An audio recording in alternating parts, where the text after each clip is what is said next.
शुक्लांबरधरं विष्णुं शशिवर्णं चतुर्भुजं प्रसन्नवदनं ध्यायेत् सर्वविघ्नोपशान्तये। गुरुर्ब्रह्मा गुरुर्विष्णुः गुरुर्देवो महेश्वरः गुरुः साक्षात् परं ब्रह्म तस्मै श्रीगुरवे नमः।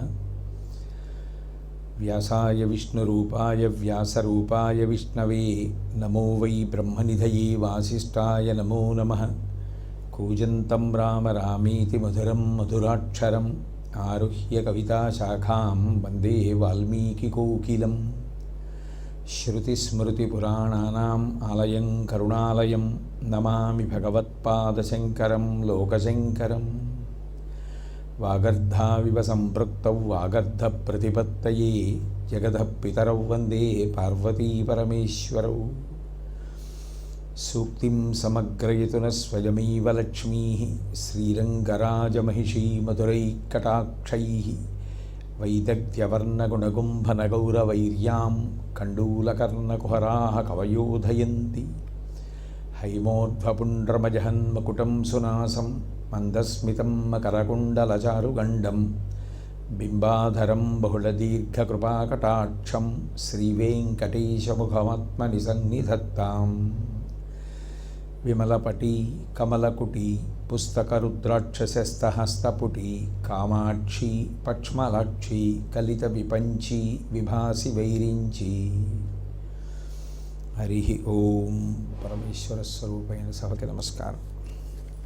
पूर्वजन्मार्जितात् पुण्यान्नरो भूत्वा महीतले मत्प्रसादेन वेदोक्तं कर्म कृत्वा विशुद्धधीः।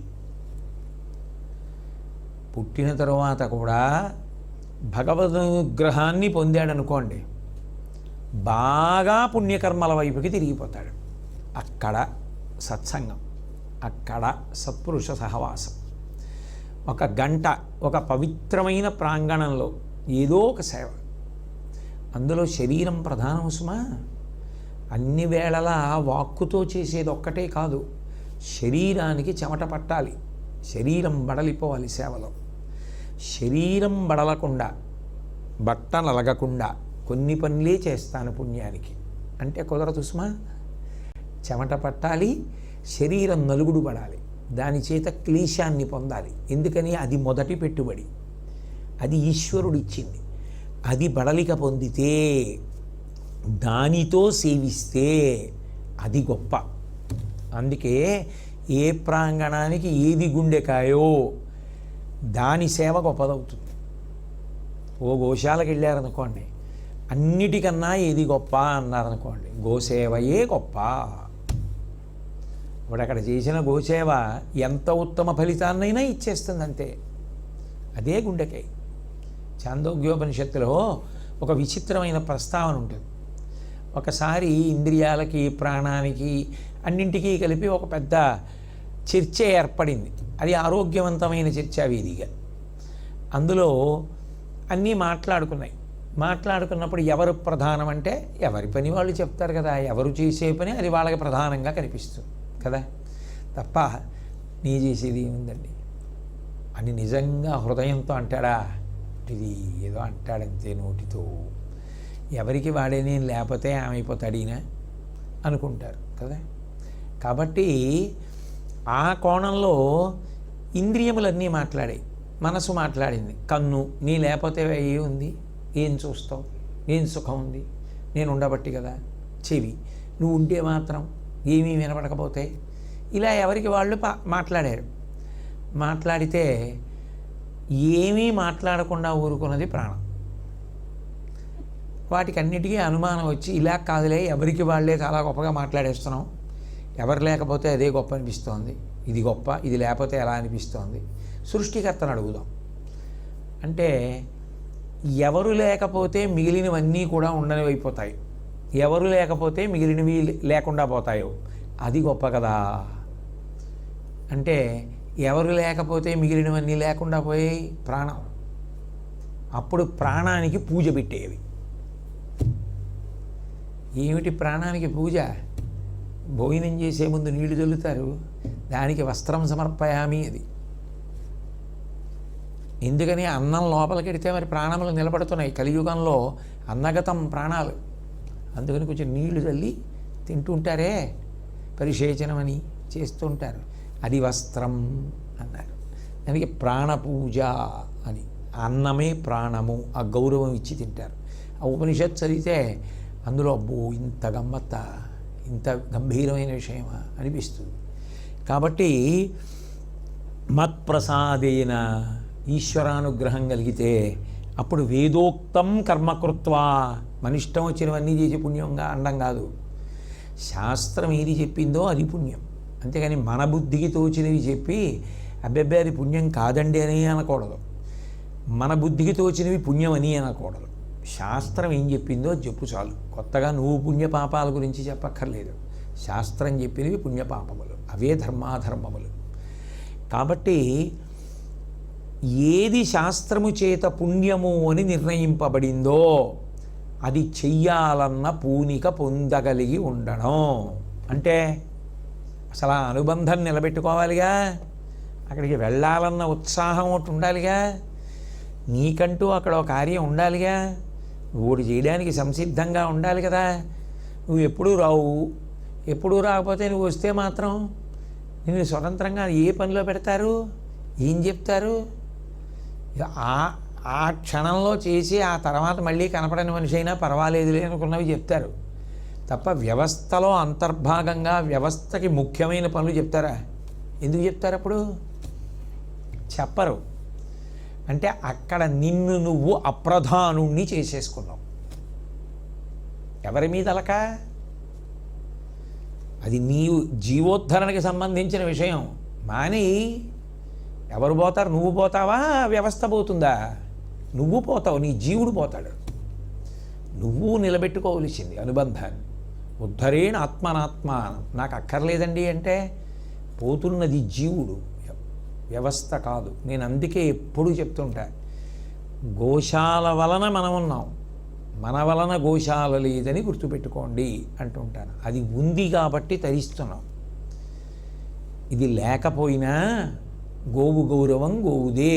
శాస్త్రం దానికి ఇచ్చే గౌరవాన్ని దానికి ఇచ్చేసింది. దాన్ని ఎవరూ ఉపసంహారం చేయలేరు, కొత్తగా పెట్టలేరు. కానీ అది ఉంది కాబట్టి జీవులు తరిస్తున్నాం మనందరం సేవ చేసుకుని. మనం ధరిస్తున్నామా? మన వల్ల అది ఉందా? నాకు దాని మీద కోపం వచ్చిందండి అంటే నీ కోపం వల్ల ఏం పాడు చేసుకుంటున్నావు? నాకు కోపం వచ్చింది, అమ్మ వండిన అన్నం నేను తిన్నంటే ఎవరు నీరసపడతారు? నువ్వేనా? ఒక పని చేసే ముందు విచక్షణతో ఆలోచించుకోవాలి. ఇది చేసి మనం పాడవుతున్నామా, ఇతరులు పాడవుతున్నారా అని నేను చెప్పట్లేదు, ఈశ్వరుడు చెప్తున్న మాట చెప్తున్నాను. మత్ప్రసాదేన, నా అనుగ్రహం ఉన్నవాడెవరో వాడికే ఆ స్పృహ ఉంటుంది. నేను చెప్పాను అనకండి, నేను చెప్పాను అని కొత్త కొత్త అన్వయాలు చేయకండి దాన్ని. మత్ప్రసాదేన, నా అనుగ్రహము ఎవరి యందున్నదో వారే పుణ్యము చేయగలిగిన చోట ఉంటారు. చేసుకోవడానికి వీలుగా తనని తాను మలుచుకుంటాడు, చేసుకుంటాడు. వేదోక్తం కర్మ కృత్వా విశుద్ధధీః. వేదోక్తమైనటువంటి కర్మలను చేసుకుంటూ వెళ్ళిపోతున్నాడు. చేసుకుంటూ వెళ్ళిపోతే విశుద్ధధీః, బుద్ధి శుద్ధమైపోయింది. మీరు దేనితో సంపర్కం పెట్టుకున్నారో దాని ఫలితం అది ఇచ్చేస్తుంది. మీరు దీనితో సంపర్కం ఒక దేవాలయంతో పెట్టుకున్నారు, ఒక గోశాలతో పెట్టుకున్నారు, ఒక మఠ ప్రాంగణంతో పెట్టుకున్నారు, ఒక గురువుతో అనుబంధం ఉంచుకున్నారు, దాని ఫలితం అది ఇస్తుంది. అప్పుడు దాని అంతిమ ఫలితం బుద్ధి సంస్కరింపబడింది, బుద్ధి శుద్ధమైపోయింది. బుద్ధి శుద్ధమైపోతే విచార్య సర్వం దుఃఖాద్యమనిత్యం సారవర్జితం. విశుద్ధమైన బుద్ధి ఏం చేస్తుంది? ఇదంతా శాశ్వతమూ కాదు, ఇది సారవంతమూ కాదు. నిజానికి నాకు సుఖం అని నేను అనుకుంటున్నది ఏది ఉందో, అనుభవిస్తున్నది ఏది ఉందో అది దొరకనప్పుడు దుఃఖంగా కూడా అనిపిస్తుంది తప్ప అది అన్ని వేళలా సుఖం కాదు. అట్లాగనే అదే పనిగా పొందినా దుఃఖంగా అనిపిస్తుంది. కాబట్టి అది దుఃఖము కాదు, సుఖము కాదు. సుఖములా అనిపించే దుఃఖం, దుఃఖంలా అనుభవించే సుఖం. కాబట్టి ఇది సారవంతము కాదు. ఏది సారవంతము?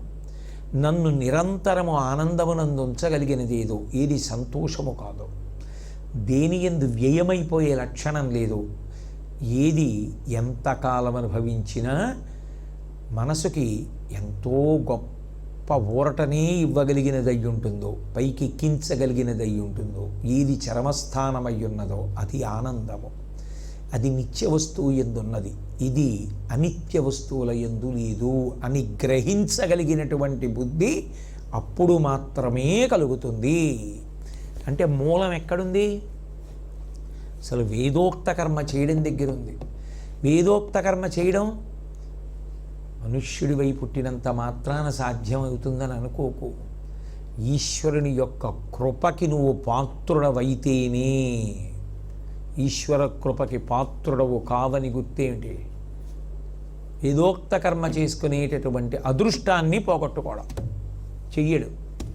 లౌకిక కర్మల యందే ఆయుర్దాయం నడిచిపోతూ ఉంటుంది. అప్పుడు ఏమవుతుంది?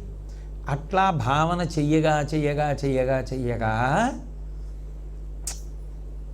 ఏమి ఇవన్నీ ఇలా కనపడతాయి, వీటి వెంట పరిగెత్తి పరిగెత్తి పరిగెత్తి అలిసిపోయాను, ఇవి అసత్యములు, సారరహితములు అని నేను తెలుసుకున్నానంటాడు.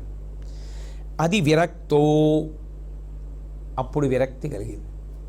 మోక్షమాకాంక్షన్, అప్పుడు మోక్షాన్ని కోరాడు. కాదు, వీటన్నిటి నుంచి నాకు విడుదల కావాలి అన్నాడు. మోక్షోపాయం మహత్తరం, ఆ మోక్షమునకు ఉపాయము మహత్తరము. శంకరుడు చెప్తున్న మాట ఋషులకి ఇది. అది మహత్తరం. అదేమిటో తెలుసా? జ్ఞానం. ఆ జ్ఞానము వలన మోక్షం కలగాలి. మరి ఆ జ్ఞానం రాకుండా అడ్డెవరు పెడుతున్నారు? నేనే, ఎవరో కాదు, నేనే బలవత్తరమైన నా మాయ చేత తిప్పుతున్నాను.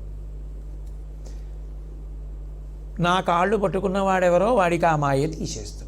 మరి మాయ ఎందుకు అంటే అది బాగుందన్న వాడి కోసం. అది ఒకడికి అది నచ్చింది, పోనీ అయితే అందులోనే తిరుగు అంటాడు. వద్దు, అది నిత్యము కాదు, సారహీనమన్నవాడికి అది తీసి తనలో కలుపుకుంటాడు నిత్యానందం కోసం. అయితే అలా చెయ్యాలంటే వేదోక్త కర్మలు చేయాలి. వేదోక్త కర్మలు చేయాలంటే అసలు దాని మీద మనసు నిలబడడానికి నా అనుగ్రహం ఉండాలి. నా అనుగ్రహం లేదని గుర్తేమిటి? దాని యందు మనసే కలగదు. కాబట్టి ఇది నడవాలి. అయితే ఈ మాయనెవరు సృష్టించారు? నేనే. తస్య కాచిత్ సురాశక్తిర్మాయాఖ్యాస్తి విమోహిని. ఆవిడ ఏం చేస్తూ ఉంటుంది? నేను నిర్మించినటువంటి మాయ పరమబలవత్తరం, నా శక్తి అమ్మవారు. ఆవిడేం చేస్తూ ఉంటుంది అంటే విచార వేలాయాంసాత్మా భవత్యేన వచాన్యథా. విమోహిని, వ్యామోహం కల్పిస్తుంది. వ్యామోహం అంటే అందులో ఏదో ఉందనుకుని మార్చి మార్చి మార్చి మార్చి జ్ఞానేంద్రియాలని అడ్డుపెట్టి శబ్దస్పర్శ రసరూపగంధములుగా వాటి చుట్టూ తిరుగుతూనే ఉంటాడు తప్ప ఇవి సారహీనములని తెలుసుకోడు. ఎప్పుడు తెలుస్తుంది? వాటిని అనుభవించేటటువంటి శక్తి పోయిన తరువాత వీటిని నేను అనుభవించలేను కదా అన్న బాధతో ఊరుకుంటాడు తప్ప. ఓపిక ఉందో అనుభవించడానికి మళ్ళీ మనసు సిద్ధంగా ఉంది. వయసి గతే కక్కామ వికార, శుష్కే నీరే కక్కాసార, క్షీణే విత్తే కప్పరివార, జ్ఞాతే తత్వే కస్సంసార. అది కదా శంకర భగవత్పాదులు. వయసి గతే కక్కామ వికార, వయసు అయిపోయింది, అందుకు కామ వికారం లేదు. మళ్ళీ ఆ జీవుణ్ణి కానీ వయస్సు ఉండేటటువంటి శరీరంలోకి తెచ్చావో లేదా ఆ శరీరానికే యవనం ఇచ్చావో పట్టుకోలేవు. వయసు అయిపోయింది కాబట్టి కామ వికారము లేకుండా ఉంది. వయసగతే కామ వికార, శుష్కే నీరే కక్కాసార. నీరు లేకపోతే చెరువుని ఎవరంటారు? క్షీణే విత్తే కప్పరివార. డబ్బులు లేకపోతే వెనకాల తిరిగేవాళ్ళు ఎవరు? జ్ఞాతే తత్వే కస్సంసార. తత్వం తెలిసిపోయాక సంసారం ఎక్కడుంది? తత్వం చింత్య తదియ భ్రాత, తత్వాన్ని ఆలోచించబోయే సోదరా అంటారు శంకర్లు. కాబట్టి ఆ బలవత్తరమైన మాయ ఉన్నదే అది వ్యామోహమునకు కారణమైంది. దాన్ని నేనే ఉపసంహారం చేయాలి. ఎవరు వదిలిపెట్టారో వాళ్ళే ఉపసంహారం చేయాలి. ఆ ఉపసంహారం నేనే చేస్తాను అని శివుడు అంటాడు. నేనే అనుగ్రహించి ఆయనలో కలిపేస్తాను అని ఆవిడంటుంది. ఏదైతే నేను ఫలితం ఒకటేనా? మీరు ఎటువైపు నుంచి విన్నా ఒకటే. కాబట్టి విరక్తో మోక్షమాకాంక్షన్ మోక్షోపాయ మహత్తరం, ఒక అద్భుతమైనటువంటి మార్గం ఉంది. అది వినా మార్గం లేదు. నాణ్య పంధాయనాయ విద్యతే, కొత్తగా తెలుసుకోవడానికి ఏం లేదు ఇంకా మార్గం, అదొక్కటే ఉంది. అదేమిటది? వేదేన దర్శితం సమ్యక్ సంపాద్యాస్మత్ ప్రసాదతః. మాయని ఎలా ఇచ్చానో జ్ఞానమును అలా నేనే ఇస్తాను. అంటే మాయని ఉపసంహారం చేసేస్తే సూర్యుడు వచ్చాడు, చీకటి పోయింది, జ్ఞానము కలిగింది, మాయపోయింది. ఆ జ్ఞానం ఎవరివ్వాలి? నేనే ఇవ్వాలి. నేను ఎప్పుడు ఇస్తాను? శుద్ధమైన బుద్ధి కలిగితే. బుద్ధి శుద్ధం ఎప్పుడవుతుంది? వేదోక్త కర్మలు చేస్తే. వేదోక్త కర్మలు ఎప్పుడు చేస్తావు? నా అనుగ్రహం ఉంటే. నా అనుగ్రహం లేకపోతే మనుష్యుడివైనంత మాత్రాన్ని చేసేస్తావని అనుకోకు. చెయ్యడానికి అర్హత కలిగిన శరీరంలో ఉన్నావంతే. ఉపయోగించుకోవాలంటే లోపల తేడా ఉంది, అందుకని ఈశ్వరుడు అనుగ్రహించలేదు. అది దిద్దుకోవాలి. అది అక్కడ మాత్రం ఎవరిని వారే. అందుకు రామకృష్ణ పరమహంస అంటారు, అసలు నువ్వు బండరాయి అయితే విత్తనం ఎక్కడ మొలకెత్తుతుంది? అది బండరాయి, దాని మీద విత్తనం మొలకెత్తుతుందా? అది మెత్తటి మన్ను, మొలకెత్తుతుంది. అది బండరాయి అయితే ఎలా మొలకెత్తుతుంది? అసలు నీకు అయ్యో ఇది నా కోసం అన్న స్పృహ నీకు లేకపోతే ఇంకెవరు చేయిస్తారు నీతో? ఈశ్వరానుగ్రహ సంపన్నుడు కావాలి అంటే ముందు తన వైపు నుంచి ఆర్తి ఒకటి ఏర్పడితే ఈశ్వరుడు దారి ఇచ్చేస్తాడు. నీకు తాపత్రయం కలిగింది కదూ, దారి చేస్తున్నాను, పరిగెత్తు అంటాడు. పరిగెత్తు అని ఆయన అవకాశం ఇవ్వడం ఒక ఎత్తు, నిలబెట్టుకోవడం ఒక ఎత్తు. మళ్ళీ అక్కడ దారి విడుచుకోకూడదు. దేశానికి స్వాతంత్రం తెచ్చుకోవడం ఎంత గొప్ప, నిలబెట్టుకోవడం ఎంత గొప్ప కదూ. తాతగారి ఆస్తి ఇవ్వడం ఒక ఎత్తు, తాతగారి ఆస్తి నిలబెట్టుకోవడం ఒక ఎత్తు. తాతగారు కీర్తివంతులు అవ్వడం ఒక ఎత్తు, తాతగారి కీర్తి నిలబెట్టడం ఒక ఎత్తు కదా. తాతగారి కీర్తి మాసిపోయేంత గొప్పవాడవడం చాలా చాలా గొప్ప. తాతగారు పెట్టి పుట్టద్దు కదా. ఆయన కీర్తిని మెరిపించగలిగిన మనవడైతే తాత బాధపడతాడా? సంతోషిస్తాడు కాదు. తాత కీర్తిగా మచ్చొస్తే బాధపడ్డు. అది స్పృహ, అక్కడ దారిస్తాడు. కాబట్టి ఆ జ్ఞానము నేనే ఇస్తున్నాను. ఆ జ్ఞానము కలిగితే మోక్షమే. అయితే పెద్ద ప్రతిబంధకం ఎక్కడొచ్చేసింది? మనసే. మాయ నాటకం అంతా దాని దగ్గరే ఉంది. అది ఎప్పుడు ఏం చేస్తుంది? మనహ నేను నేను నేను అతిశయం, ఏదో తన నా గొప్ప నా గొప్ప నా గొప్ప అంటూ ఉంటుంది. ఇలా చూపించి ఏమిటి నా గొప్ప? ఏమిటి చేసుకుంటున్నావు ఇందులోకి వచ్చి? ఏమిటి ఆలోచించుకుంటున్నావు? అక్కడ ఒక అద్భుతమైనటువంటి మాట చెప్పారు. ఈ శరీరము వచ్చినా దీన్ని నిలబెట్టుకుని దీనితో మళ్ళీ ఉత్తమ కర్మలు చెయ్యాలి అంటే అడ్డు రాకుండా దాటించడానికి ఆ మనసు సత్వగుణ ప్రధానం కావాలి. అక్కడ తన ప్రయత్నం మొదలవ్వాలి. అక్కడ ముందు నేనంటే ఇది కాదురా, లోపలున్న జీవుడురా, వాడు ఉద్ధరింపబడాలరా, వాడి గురించి ఆలోచించాలి. ఏమి నీకు చాలా అవసరం, గంటసేపు నిలబడుతున్నావా? నీకు చాలా అవసరం, ఏం చేస్తామండి అవసరం అని సర్దుకుంటున్నావా? ఏం నీ జీవుడి కోసం ఎందుకు సర్దుకోవు? అదిగో అక్కడ ముందు భావన కలిగితే దారిస్తాడు ఈశ్వరుడు. దాని గురించి అమ్మ బాబాయ్ అసలు ఎంత అద్భుతంగా మాట్లాడతారంటే శాస్త్రంలో వివేక చూడామణిలో ఒక శ్లోకం ఉంది, అదొక్కటే మాట్లాడతాను నేను ఇవాళ. అదొక్కటే మాట్లాడతాను ఇవ్వాలంటే ఆ ఒక్క శ్లోకం గురించి తెలుసుకుంటే మనసు ఎంత అడ్డొస్తుందో తెలిసిపోతుంది.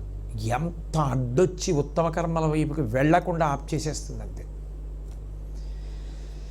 మనోనామ మహావ్యాఘ్రో విషయారణ్యభూమిషు చరత్యత్ర నగచ్చంతు సాధవో ఏ ముముక్షువః. ఆ మనసు పెద్ద పులై కూర్చుంటుంది. దాన్ని ఆవులా ఉంచుకోవడం మీకు రాలేదనుకోండి, నోరు మొయ్యి, ఏమిటి నీ రాగద్వేషాలు, ఏమిటి నీ అతిశయం, ఏమిటి నీ అహంకారం, ఇక్కడ లేనిపోని అహంకారాలు పెట్టకు. ఇది నువ్వు ధరించే ప్రదేశం. ఇక్కడ అన్నిటినీ విడిచిపెట్టి ప్రవర్తించడం చెయ్యి. ఇక్కడ కూడా తెచ్చుకోకు, తెచ్చుకుని ప్రవర్తించకిక్కడ అని తనని తాను హెచ్చరించుకోకపోతే మనసు ఏం చేస్తుందో తెలుసా? పెద్ద పులై కూర్చుంటుంది. అది ఏం చేస్తుందంటే మనోనామ మహావ్యాఘ్రో, అదే పెద్ద పులి. అది ఏం చేస్తుంటుంది? విషయారణ్యభూమిషు, వికృతాకారంతో ఉంటుంది. పెద్ద పులి అన్నాను అనుకోండి, పులి వచ్చేస్తోందన్నాను అనుకోండి, హడల్, పులిని చూసి ఎంత బాగుందో అని అలా నిలబడి తన చేతిలో చరవాణి ఎవరికో ఇవ్వడమో, లేదా తాను దాని పక్కన నించుని క్లిక్ అనిపించుకోవడమో ఉంటాయా? దాన్ని చూస్తేనే భయం. ఏది చూస్తే భయపడ్డారో అది వికృతాకారం అంటారు. అది బాహ్యంలో అందంగా ఉండొచ్చు, కానీ దాన్ని చూస్తే భయం వేస్తే వికృతాకారం అంటారు. దాన్ని చూస్తే భయం ఎందుకు? అది మోక్ష ప్రతిబంధకము. కోట్ల జన్మల తర్వాత వచ్చిన శరీరంతో ఏదీ చేయనివ్వకుండా ఆపేస్తోంది. కాలం నిర్దాక్షిణ్యంగా వెళ్ళిపోతుంది. నువ్వు తొక్కి పొందవలసింది కూడా పొందట్లా. గత జన్మంబులనేమి చేసితిమో, ఎవ్వరికేమేమి పెట్టితిమో, ఏ చింతారతిన్ పొద్దుపుచ్చితిమో, సత్యంబులనేమి పల్కితిమో, ఏ సిద్ధాశ్రమమునం త్రొక్కితిమో, ఇప్పుడు చూడగంటిమి చటన్ కృష్ణార్భకున్ నిర్భయున్. తొక్కవలసింది తొక్కపోతే పోగొట్టేసుకుంటున్నట్టే కాదా? అంటే అప్పుడు ఏం చేస్తోందంటే ఇంత గొప్ప శరీరంలోకి వచ్చిన ఆ శరీరంతో ఎటువైపుకి వెళ్ళొచ్చో అసలు అటువైపుకి వెళ్ళనివ్వకుండా అడ్డు నిలబడింది. ఎలా నిలబడింది? వికృతాకారం, నేను అని దీన్ని చూపిస్తోంది.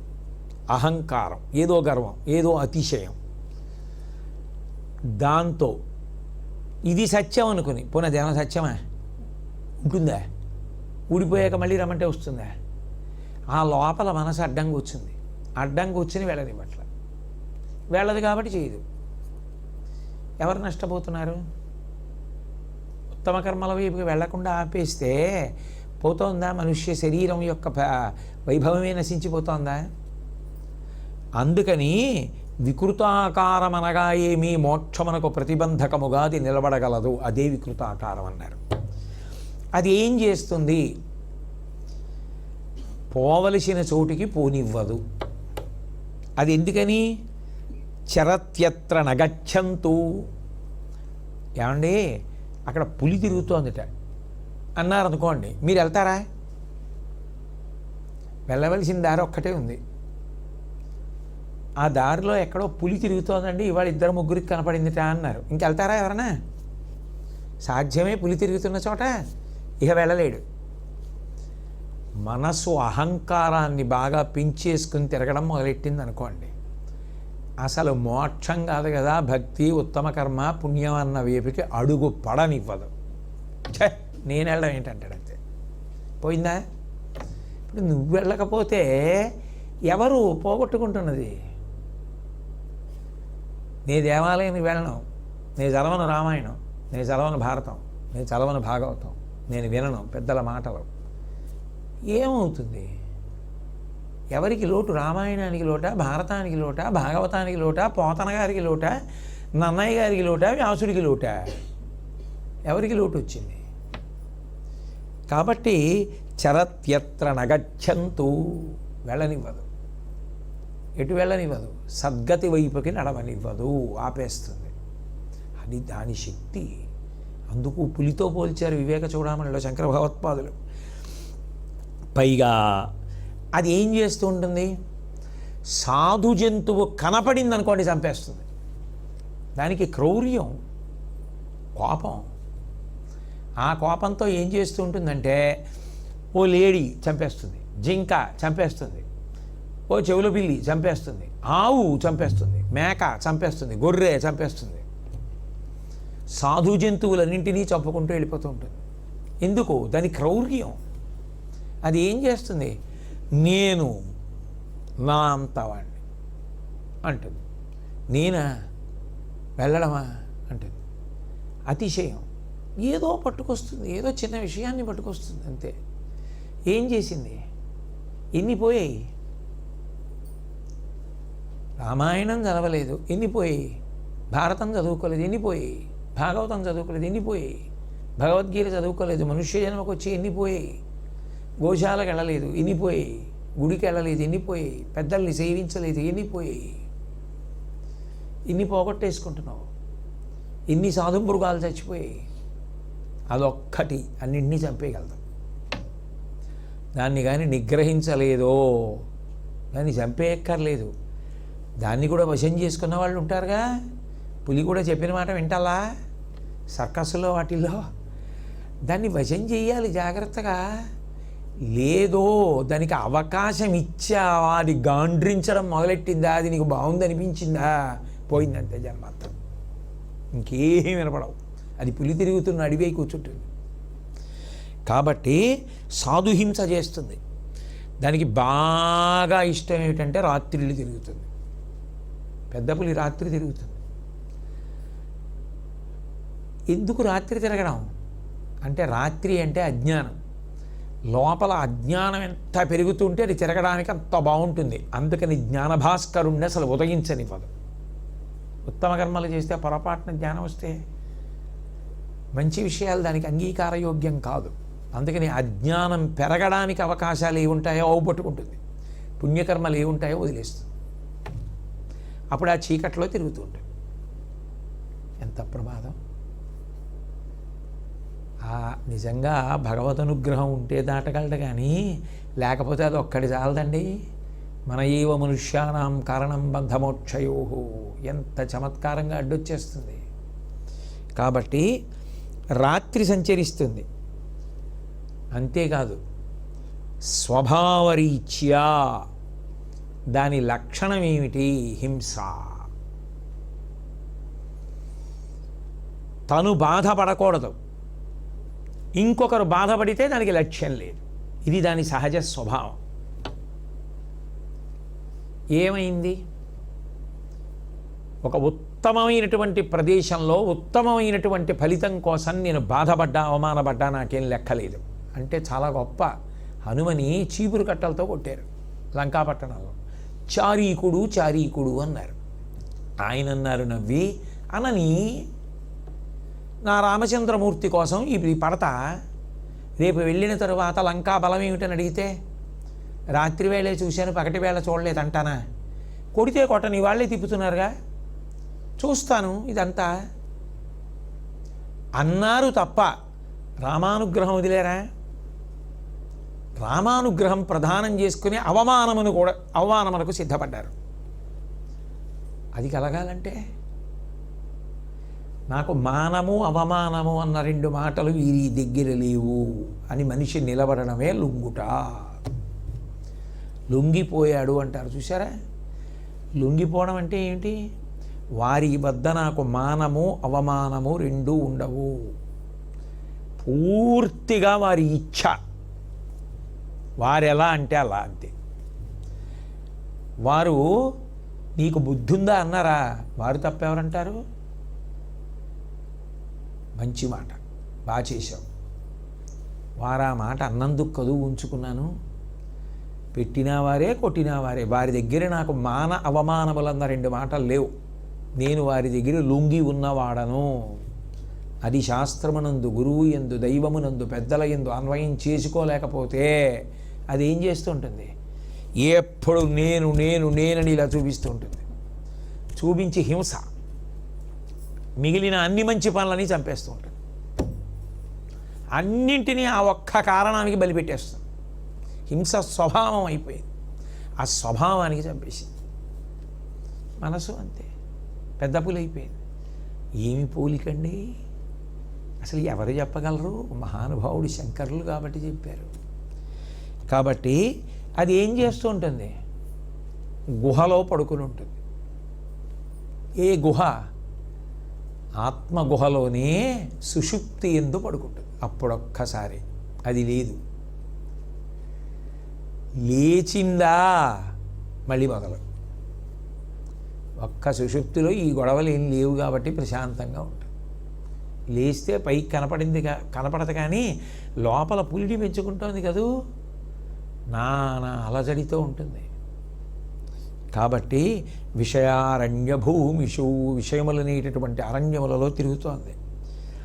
చరత్యత్ర నగచ్చంతు, అసలు అక్కడికి వెళ్ళడం అన్న మాట లేదు, అక్కడ మనం తిరగడం అన్న మాట లేదు, అది ఎటువైపు వెళ్ళనివ్వదు, ఏ మంచి పని చేయనివ్వదు. సాధవోయే ముముక్షువ, అసలు సాధన లేదు, ముముక్షత్వం లేదు. ఇంకేం చేస్తాడు? ఇంత పెద్ద పుల్లి పెంచుకుని దాన్ని ఎవడు వశం చేసుకున్నాడో, కనీసం నువ్వు ఇక్కడ మాత్రం నేనన్న మాట అనడానికి వీల్లేదు, ఇక్కడ రాగద్వేషములన్నవి రావడానికి వీల్లేదు. ఏవైనా అక్కడ వదిలిపెట్టేసి లోపలికి రావడమే. ఇంత వాడనన్న మాట ఇక్కడ అన్వయం అవ్వడానికి వీలు లేదు. ఇక్కడ ఏడిస్తే ఒక్కదానికే భగవద్ అనుగ్రహము కొరకు ఏడంతే. నాకు ఇది దక్కలేదని ఏడు, అంతే. అది ఉత్తమమైన ఏడుపు, ఇంకా వృద్ధిలోకి రావడానికి కారణం. ఇక ఏ ఇతరమైనవి ఏడవడం మొదలుపెట్టినా తిన్నగా నడవడం అని వంకర టింకరగా నడవడం వచ్చినట్టు అవుతుంది. అది ఉండకూడనిది కదూ. కాబట్టి గోవిందారామా మాకు అలాంటివి లేకుండా చూడని అడగాలి. అంటే దాని అర్థం ఆ పెద్ద పులి లేకుండా చూడమని అడగడం. ఇది దాటగలిగితే, ఈ మనసుని నిగ్రహించడం అన్నది అలవాటైతే, అసలు ముందు స్వామి దీని చేతిలో పడిపోతున్నాను దారి చెయ్యండి అని అడిగితే అక్కడ ఈశ్వర కృప, ఆయన దాన్ని వశం చేసి ఉత్తమ కర్మల వైపుకి నడిపిస్తాడు. నడిపించిన తరువాత ఆ తల్లి, ఆయననండి ఆవిడనండి ఒకటే కదా, ఆవిడ అనుగ్రహం చాలు. నువ్వు ఇవేవి చేయలేకపోయినా ఆవిడతో చెప్పు, నేను ఇలా సతమతం అయిపోతున్నాను, అమ్మా నన్ను అనుగ్రహించు, నువ్వు ఇచ్చిన పెద్ద పులి మనసు, దీన్ని నిగ్రహించమ్మా, పాడైపోతున్నానమ్మా, అమ్మా కాపాడను. చల్లని చూపు ఒక్కసారి చూస్తుంది చాలు. ఎంతోసేపు చూడక్కర్లేదు, చిన్న మొలకంతా ఇలా చూసిందంటే చాలు, అయిపోయిందంతే. నీకున్న రాగద్వేషాలు ఈ పెద్ద పులి పడుకుంటాయి. కాబట్టి మూకశంకర్లు అద్భుతమైన మాట అంటారు. అత్యంత శీతల మతంద్ర యతుక్షణార్థం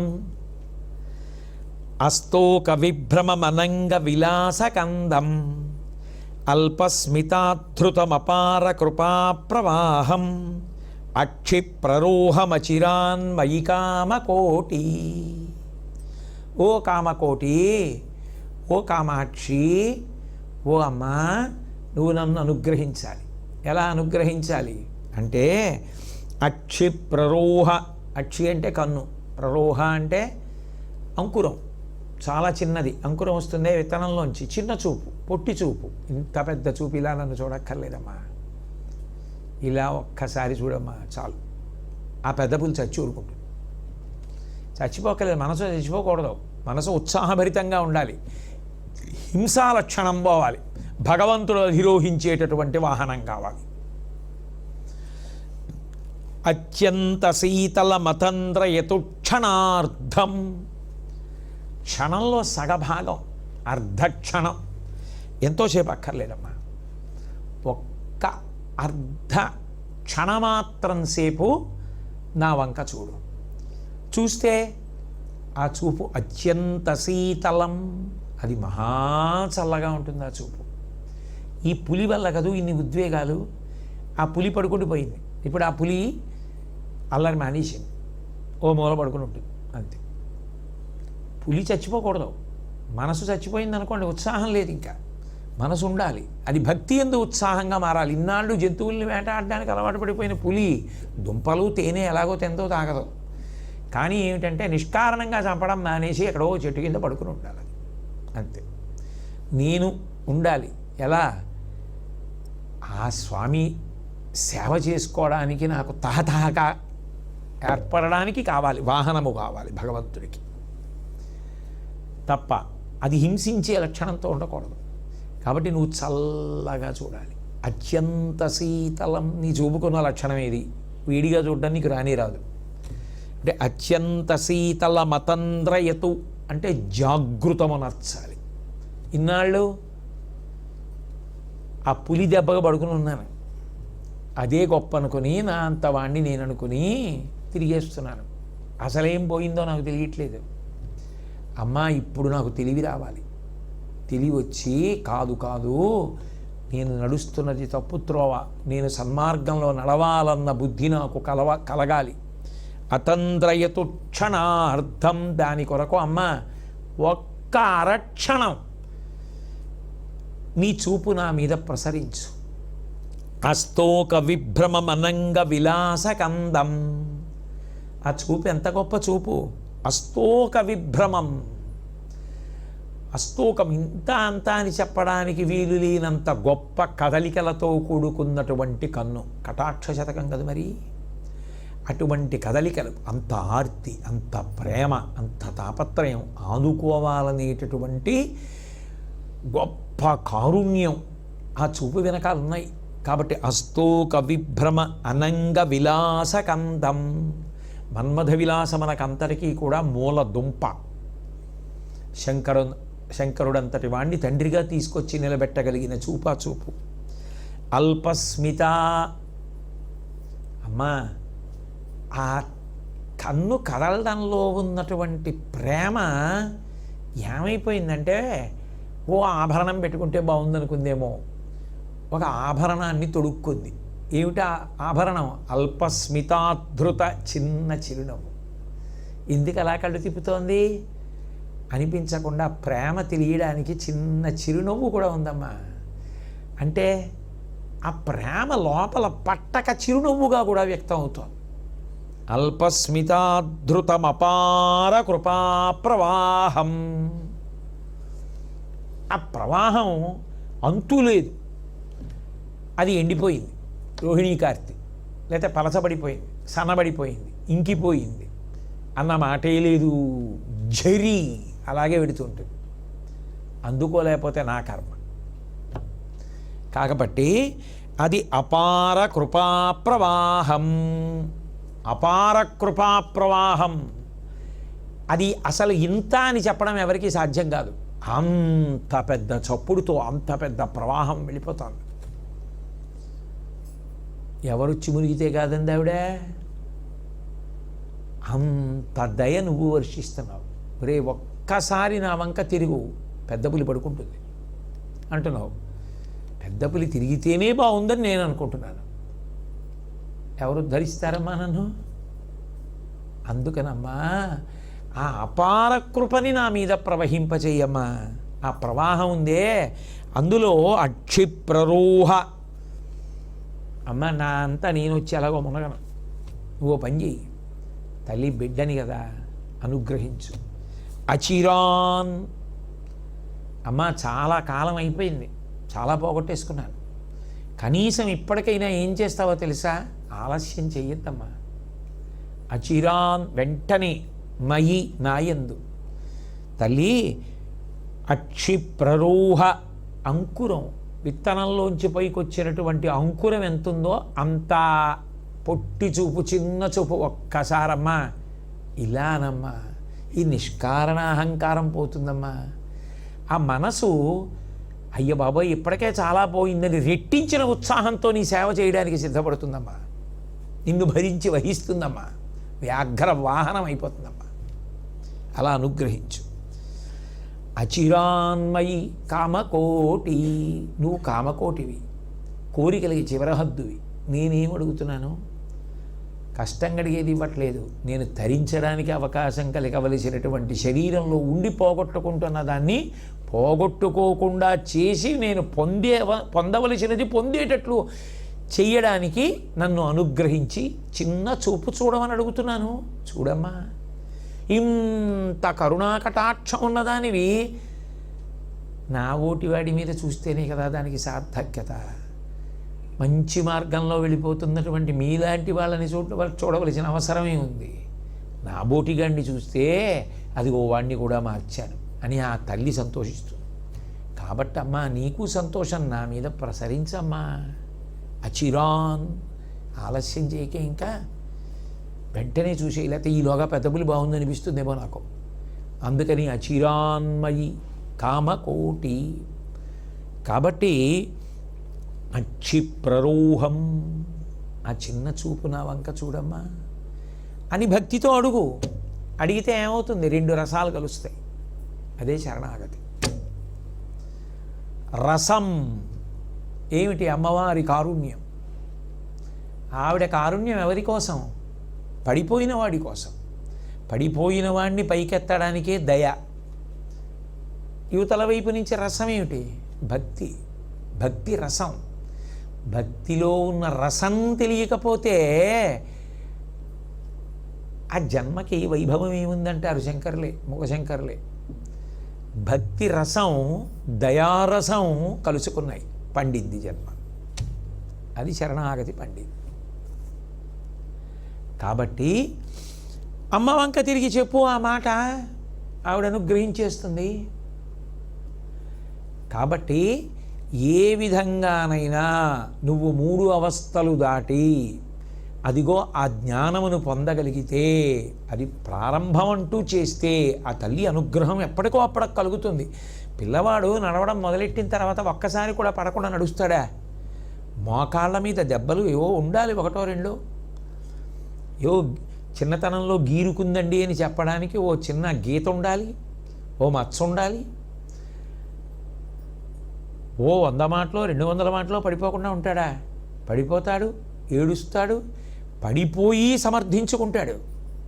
కొంచెం తట్టుకోగలిగాడు అనుకోండి, వాడికి ఒక దబాయింపు వస్తుంది. వాడు పడిపోయి లేచి కప్ప దూకినట్టు దూకాను అంటాడు. అన్నీ ఉత్తిదే, పడిపోయాడు. అది చెప్పడం అప్పుడే మొదలైపోయింది వాడికని గుర్తు. కప్ప దూకినట్టు దూకాను తాత అని లేచి వెళ్ళిపోతాడు.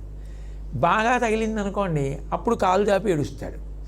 ఏడిస్తే తాత వెళ్ళి దొంగ మంత్రాలు ఉంటాయి, మంచి మంత్రాలు ఎలాగో రావు నా బోటి తాతకి. అందుకని ఏం చేస్తాను, ఆవు పట్టుకుపో ఆవు పట్టుకుపో ఆవు పట్టుకుపో 4 మాటలు రాసి ఆవు పట్టుకుపోయింది నేను ఎప్పిని అంటే, ఓహో పట్టుకుపోయింది ఇలా ఉందనుకుని వెళ్ళిపోతాడు. ఆ తర్వాత ఎప్పుడో వాడికి తెలుస్తుంది, తాత శక్తి లేదు, తాత ఆవుకి ఇవ్వను లేడు, ఉట్టిది అని అసలు రానేరాడు. ఇంకా తర్వాత తాత దగ్గరికి వెళ్తాడు, అప్పుడు నొప్పి తీసేయమని డాక్టర్ దగ్గరికి వెళ్తాడు. వాడికి తెలిసి వచ్చింది. కాబట్టి ఏమవుతుంది అంటే, ఆ జ్ఞానము కలిగే వరకు పడడం లేవడం లేకుండా ఉండిపోవడం ఏమి ఉండదు. సాధన ఏందో అది ఉంటేనే బాగా ఉంచుకుంటాడు. ఆ పడడం లేవడం ఉంటాయి. ఉన్నప్పుడే ఆర్తి పెరుగుతూ ఉంటుంది. అయ్యి బాబాయ్ పడిపోతున్నాడని ఆర్తి పొందుతూ ఉంటాడు, మళ్ళీ పడుతూ ఉంటాడు, మళ్ళీ లేస్తూ ఉంటాడు, ఆఖరికి నిలబడతాడు. అసలు మొదలంటూ పెట్టాలా? నడిస్తే పడిపోతా అంటండి అని చెప్పి నడవడం మానేస్తే పిల్లాడు వాడికి జీవితంలో నడకొస్తున్న తల్లిదండ్రులు బెంగెట్టుకుంటారు. ఓ మాట 2 మాటలో పడిపోతే తల్లి కూడా ఏముంటుంది ఆ తర్వాత, ఏముంది బే ఏమీ లేదు లేచి పరిగెత్తుకెళ్ళిపో అంటుంది. వాళ్ళు లేచి వెళ్ళిపోతాడు. మెల్లిమెల్లిగా వాడికి అలవాటు అవుతుంది.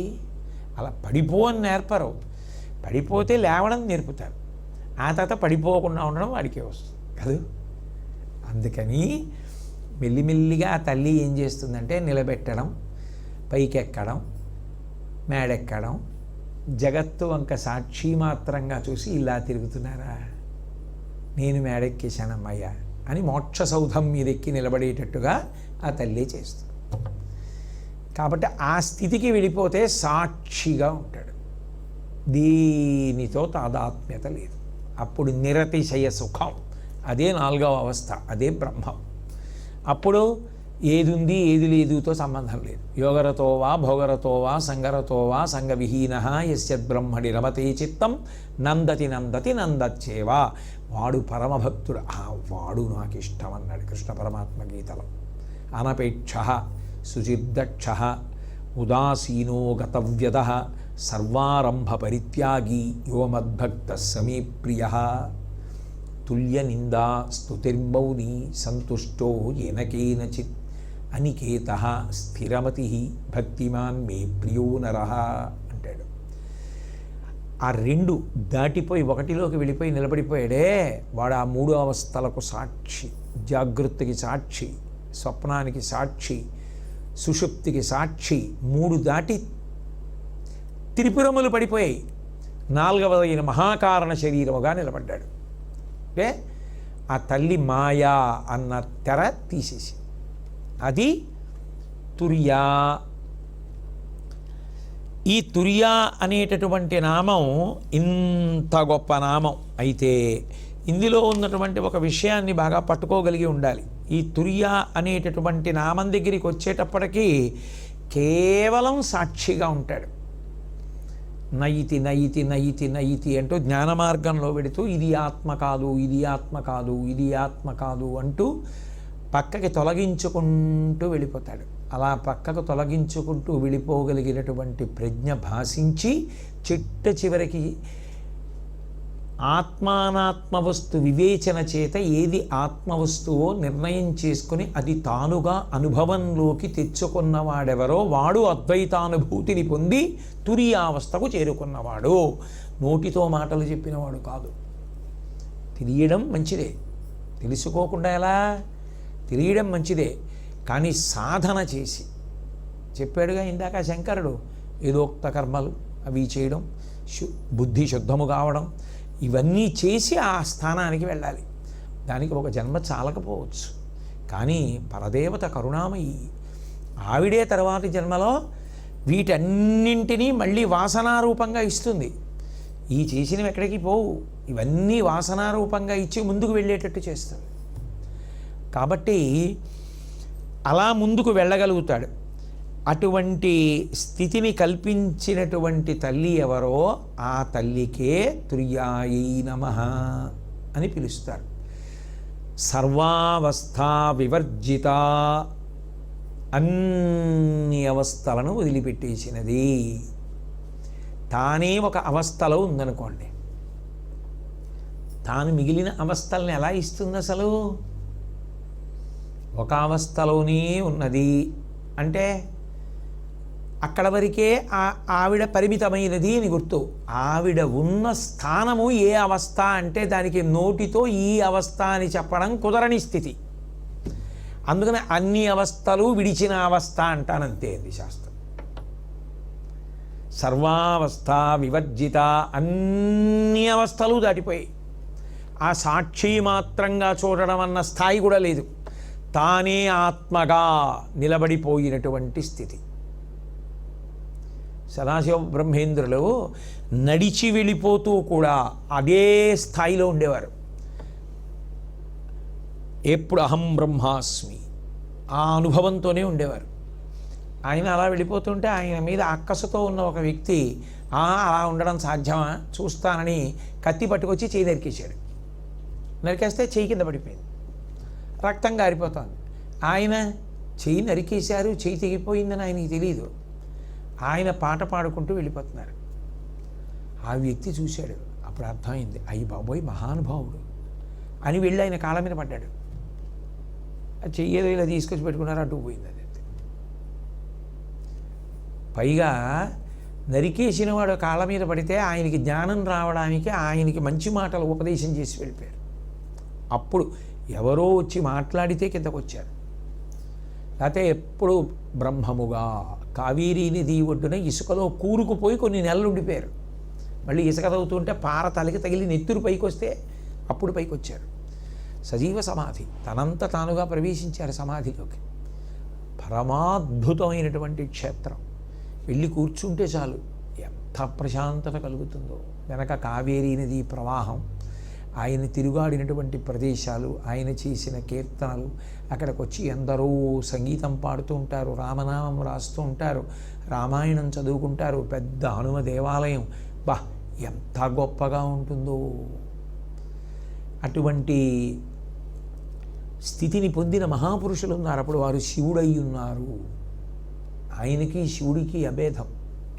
చంద్రశేఖరేంద్ర సరస్వతి మహాస్వామి అకస్మాత్తుగా సమాధిలోకి వెళ్ళిపోయేవారు. పల్లకీలో కూర్చున్నారు అనుకునేవారు. తర్వాత రోజు తెల్లవారుజామున పల్లకీలోంచి దిగేవారు. అసలు నిద్రపోయింది ఇది, సమాధి స్థితిలో ఉండేవారు. ఎందరో మహానుభావులు శృంగేరి పీఠాన్ని అధివసించారు. మహానుభావులు చంద్రశేఖర భారతీ స్వామి వారు శివలింగానికి పూజ చేస్తుండేవారు. ఓం నిధనపతయే నమః, ఓం నిధనపతాంతికాయ నమః, ఓం ఊర్ధ్వాయ నమః బిలవదలాలు వేస్తుండేవారు. ఓం ఊర్ధ్వలింగాయ నమః ఏదో నామం దగ్గర అలాగే ఉండిపోయేవారు. ఓ సమాధిలోకి వెళ్ళిపోయారని తెలిసేది. బాహుమూలాల కింద చేతులు వేసి పద్మాసనంలో ఉన్నవారిని అలాగే ఎత్తుకెళ్ళి కూర్చోబెట్టేవారు గురునివాసులో. అంతే, రోజుల తలపడి అలాగే ఉండేవారు. బయట కాపలా ఉన్న వ్యక్తికి ఒకరోజు రాత్రి గంధర్వగానం, అనేక వాద్యాలు మ్రోగిస్తున్న చప్పుడు, గొప్ప తాండవం చేస్తున్నటువంటి నృత్యం తాలూకా చప్పుడు అన్నీ వినపడ్డాయి. లోపల సమాధిలో ఉన్న గురువుగారు ఉన్నారు. అర్ధరాత్రి దాటిన సమయం. ఇదేమిటి ఎలా వస్తున్నాయి? కుతూహలం ఆపుకోలేకపోయాడు.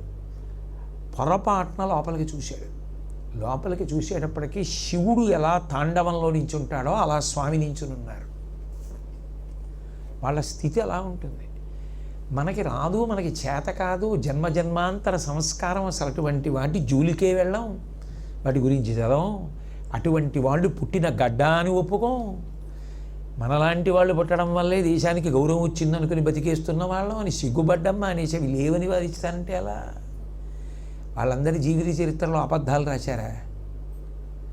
ఎంతటి మహాపురుషులు పుట్టిన భూమి. ఆ శివుడైపోయి నిలబడిపోయారంతే వాళ్ళు. ఇక వాళ్ళకి శివుడికి అభేదం ఆ స్థితిలో. అప్పుడు వాళ్ళు ఏ అవస్థలో ఉన్నారంటే సర్వావస్థ వివర్జిత పరదేవతా స్వరూపులైపోయారు. అందుకే తాడేపల్లి రాఘవనారాయణ శాస్త్రి గారు అంతటి మహాపురుషులు చంద్రశేఖరేంద్ర సరస్వతి మహాస్వామి వారిని ఉద్దేశించి మాట్లాడవలసి వస్తే కామాక్షి పరదేవతా స్వరూపులు అన్నారంతే. వారిని చూస్తే కామాక్షిని చూసినట్టు, గురుదర్శనం పరదేవతా దర్శనం ఒక్కసారే అయిపోయినట్టు. అది బొమ్మ అనుకుంటే బొమ్మ కాదు, గురుస్థానం అనుకుంటే గురుస్థానం, నీ ఇష్టం. అదిగో ఆ స్థాయిలో ఆవిడ నిలబడి ఉంటుంది. ఉన్నప్పుడు సర్వావస్థ వివర్జిత.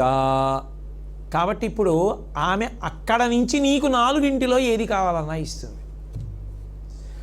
జాగ్రత్తలో జరగడం, స్వప్నంలో జరగడం, సుషుప్తిలో జరగడం, ఈ 3 బాగుంటే 3 తిప్పుతుంది. కాదు 4వ ఒకటి ఉన్నదిట, అది అందుకోవాలి.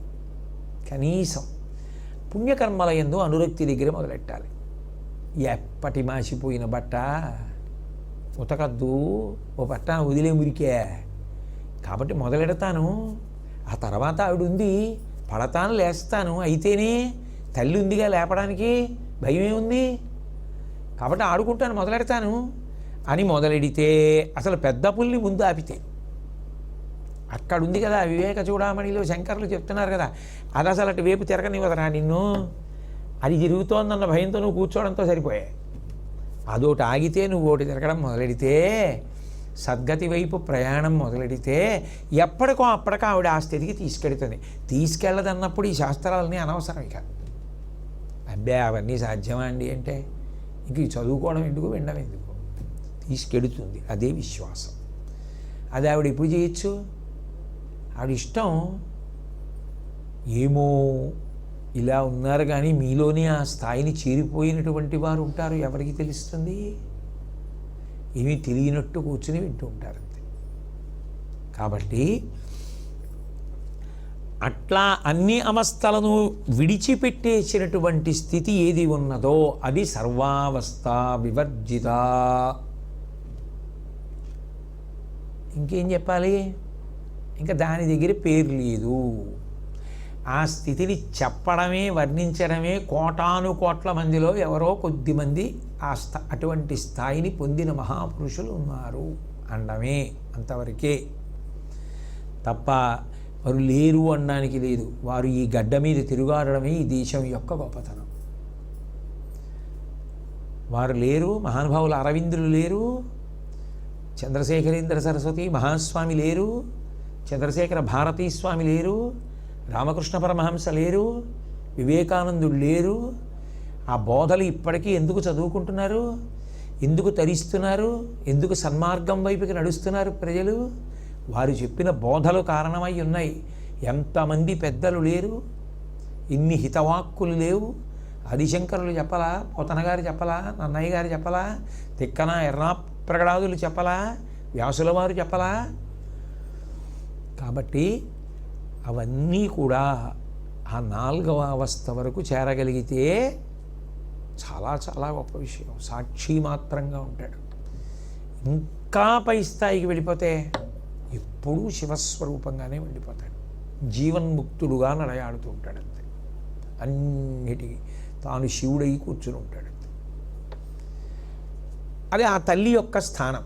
అప్పుడు ఆ అవస్థని ఈ పేరు అని పెట్టి పిలవడం కుదిరే విషయమే కాదు. ఇంకా అది ఇచ్చేదే కానీ, అనుభవించేదే కానీ, నోటితో చెప్పేది కాదు. ఇంకా అందుకని ఏమంటామంటే ఏదో ఒకటి అనాలి కదా. ఏ అవస్థ కానీ అవస్థ అంటాం. అలా అర్థం చేసేసుకోమన్నారు. అందుకని సర్వావస్థా వివర్జితాయై నమో నమః అంటే నేను కలిపా నమస్కారంతో. అంత గొప్ప తల్లి. మంగళాశాసనపరై మదాచార్య పురోగమై సర్వైశ్చ పూర్వైరాచార్యై సత్కృతాయాస్తు మంగళం. మంగళం కోసలేంద్రాయ మహనీయ గుణాత్మనే చక్రవర్తి తనూజాయ సర్వభౌమాయ మంగళం. ఉమాకాంతాయ కాంతాయ కామితార్థప్రదాయినే శ్రీగిరీశాయ దేవాయ మలినాథాయ మంగళం. సర్వం శ్రీ ఉమామహేశ్వర పరబ్రహ్మార్పణమస్తు. స్వస్తి.